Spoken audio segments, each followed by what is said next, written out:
Well, hello there again, friends. Today is 3/6/2022, and today is the Odin Project Vlog Day 73. And I am 47% complete through Intermediate HTML and CSS, and I completed the 3 sections today, Sunday. I just piling through here. More text styles, more CSS properties, and advanced selectors. Um, these first two are really short reads. They're pretty quick, and then Advanced Selectors is beefier. And so I stopped after that one. So without further ado, let's get started. So we're starting out with more text styles. So this is basically a continuation of, um, I believe the first module. So it's just,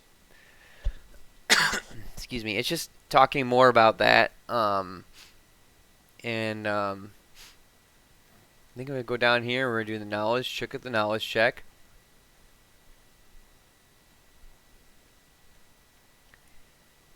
Actually, before I do that, this one they had, there was an article here that, that they had inline that talked about ellipses. And I don't know if that was this one.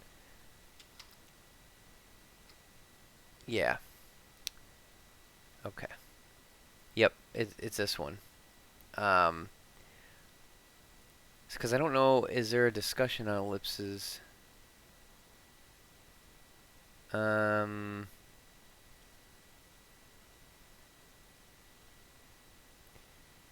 not sure. I don't remember. I went through a lot of material today. Okay, so basically this article takes you to out here, and there's a discussion about truncating strings with ellipses. And it says all the following are required, so the text must be in a single straight line that overflows a box where the overflow is hidden. So basically, what you're trying to produce is this right here, this behavior that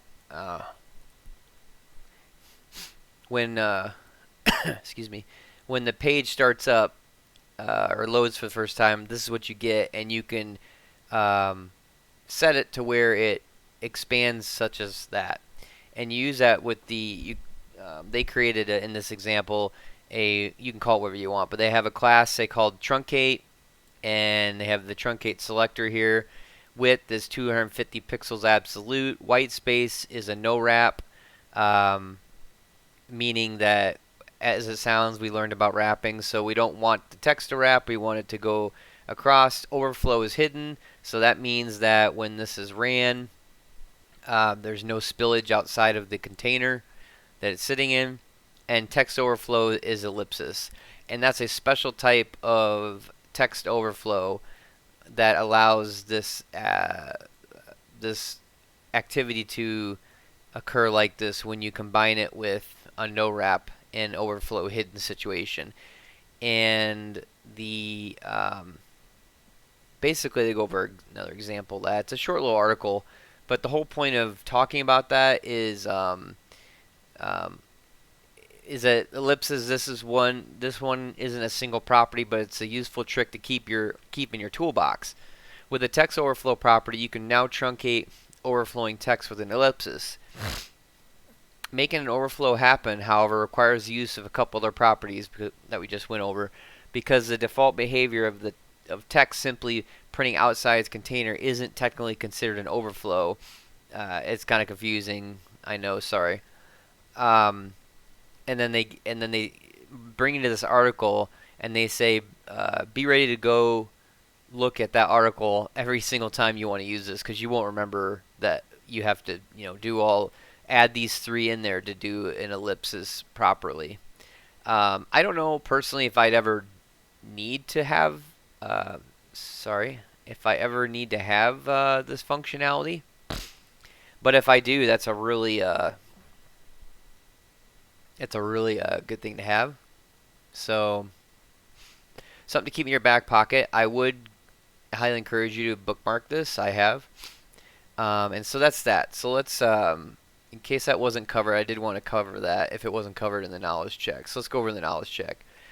What are the 2 ways to add fonts that are not installed on a user's computer? So one way is to add a link inside of your HTML, as we kind of do with our CSS, and you can do this with call it pre-connect and reference the website that has the graphic or the font in it, or you can do an import tag on your CSS at the top like this, and that will get the job done too. Either method will import that font and make it available to you to use in your CSS. I don't remember reading. I don't think there's one better than the other situation. I think it's just your preference. So yeah, I don't think there's any issue with using both of them. Just the thing you want to keep in mind is make sure you have a fallback font. So like for example, this simple one here, you have Roberto, which is coming from your import file. But if you don't have it in your import file, or if the browser doesn't recognize or render Roberto, it's going to default to sans serif, which we all know is a default browser-specific font style, font type. You want to make sure that that's in there. Otherwise, you won't get failures, but you'll get unknown and undeterminable fonts popping up on your page because you didn't give it a default to fall back on. So in case your import fails, or this link breaks, or for this example, Google takes that down or modifies it, so it just keeps your code future proofed. Yeah. What is the system font stack, and why would you want to use it?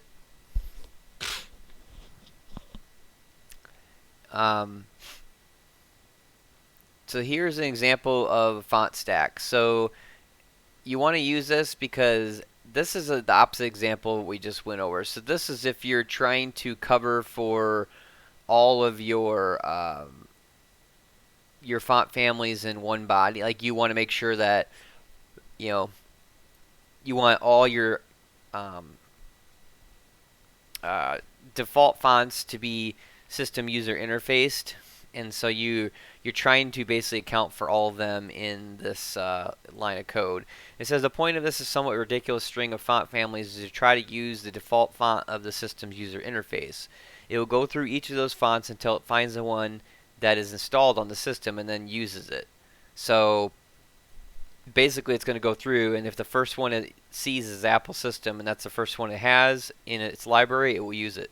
If not, it'll go on to Blink Max system font. If not, it'll go on to Sego UI, and etc., etc. So it's just again, creates more robustness in your font family. Essentially, is what that does. Next question is, what property would you use to increase or decrease the space between the letter and a word? And that is letter spacing. Pardon me. Tourette's is active. You use letter spacing. Where's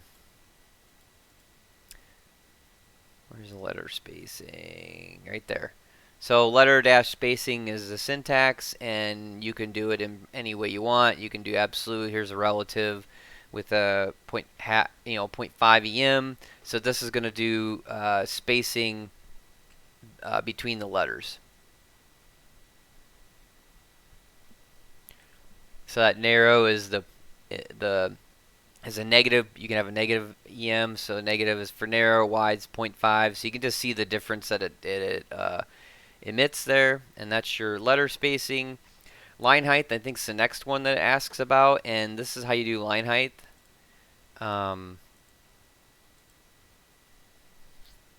So line height here, line dash height 1.5, and that's 1.5.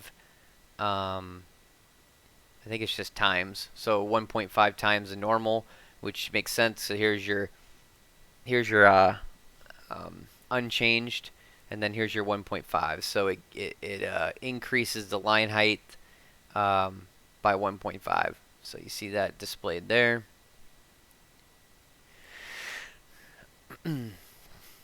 Okay, yep. Alright, so we went over. So that's that. So short and sweet. Don't skip it. Read over all the material. As you can see here, there is no. That's kind of why I went through and went through quite a few modules today, because there was no assignments to read, and this one didn't have a lot of in text articles to read. So I went ahead and went on to the next one. And this is more CSS properties. So this again is basically a continuation of module 2 that we talked about a day or two ago. And I guess I've been yesterday. Sorry, it's been a long weekend, I suppose. Again, there's no assignments in here. This one has quite a few more inline articles that you need to read, so don't skip it. Now there is a little repetitiveness here, so you can skim through some of it, I suppose, but don't just skip it. Make sure you have an understanding. And their top is good about saying basically, don't lose sleep over this. This is a ton of information, and you're not expected to know all this, because it's just have a good understanding of the existence of that and where it's at, basically, and how to Google for it, because you're going to come back to it. And that's how I approached this. So the knowledge check on here is, what property would you use to make an element transparent? So use opacity. We're not going to check that out for the brevity of the video, but make sure you read through that. We've used that actually in previous. I used opacity in the solution for part of my algo for Etch-a-Sketch. So, which property would you use to make a background image tile? And you'd use the background. So the background property actually has way more than what we've been over so far. We literally have just done like background color. And this goes into a deep dive on the difference that you can do with backgrounds. And then I encourage you to check that MDN article out on the background. You don't need to memorize it, but just know that it's, again, even it says right here, you do not need to memorize the exact order and syntax of each property. It's enough to know that they exist and have a general idea of what they do. So just know that they're there. That's a helpful hint there. What property would you use to add scroll bars to an element? And this would be overflow. I won't go over this one because we've also went over overflow in depth when I had trouble with it in, I think it was one of the projects. I think it was Etch-a-Sketch, I believe not. But anyway, we went over that, but please don't skip this, though. Check out the overflow doc on your own. And which property would you use to create rounded corners on an element? Actually, sorry, I skipped one. Which property would you use to add a shadow? You use box shadow. I think we looked at that in one exercise very briefly, so go ahead and make sure you read on that.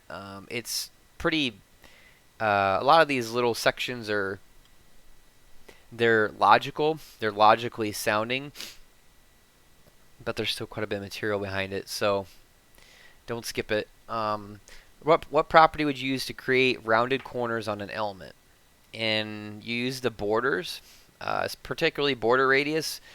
We have went over this in exercises and on the landing page project. I use border radius to curve the button, and they have a nice article and description on how that works. Won't get into that here. And the last one is, how would you use border radius to make a circular element? So we kind of just went over that. This is inside of one of the MDN articles.